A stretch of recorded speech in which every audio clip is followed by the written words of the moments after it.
It's not a box in a mall someplace. That's the difference.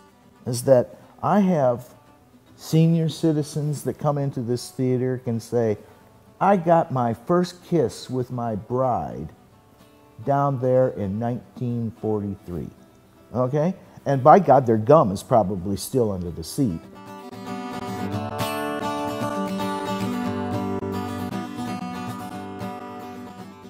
I started in 1917 with a man by the name of Stephen Roman, who was an immigrant from Italy.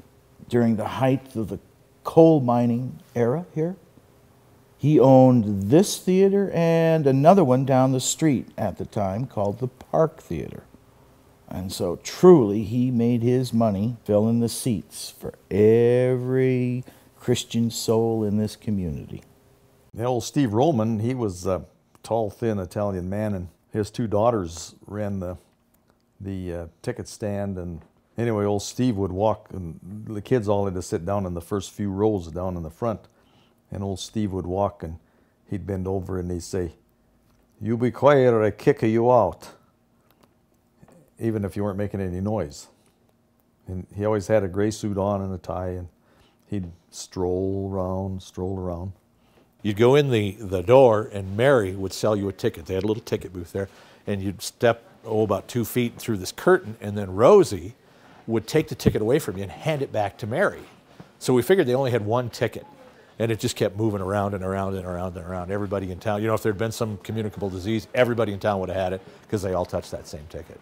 It's a continuation of a character of a town that existed when they were children, and some of the grandparents in town went to it when they were kids.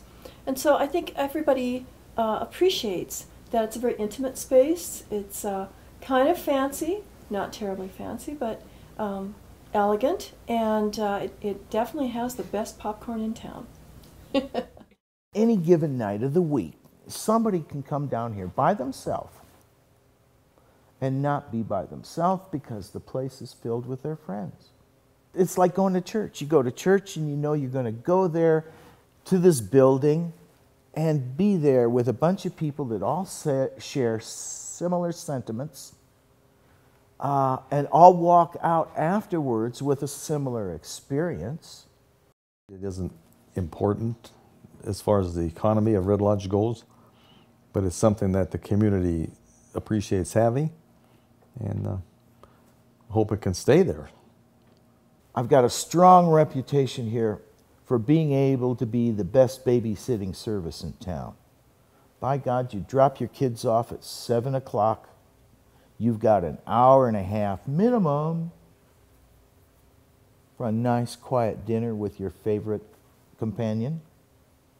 And then you can come back here at 9:15, and know that the kids are going to be safe because A, they're in there with everybody that they know and go to school with. 90% of the other people out on the sidewalk are all going to ask them, "Do you need a ride? Do you need a ride?" "No, Mom's coming."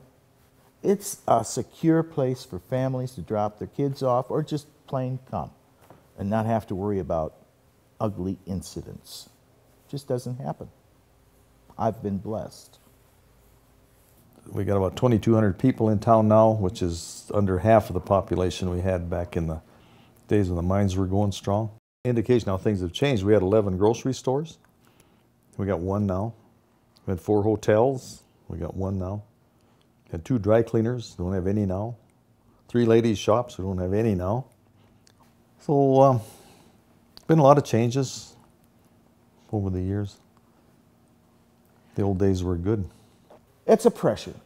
You know, I'll be honest with you.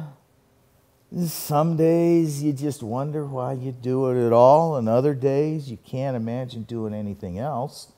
Smart management, smart budgeting, and experience to know the trends has managed to keep me afloat for 22 years.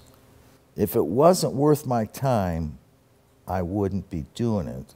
I asked Lee, I said, "Well, how do you get the good movies so soon?"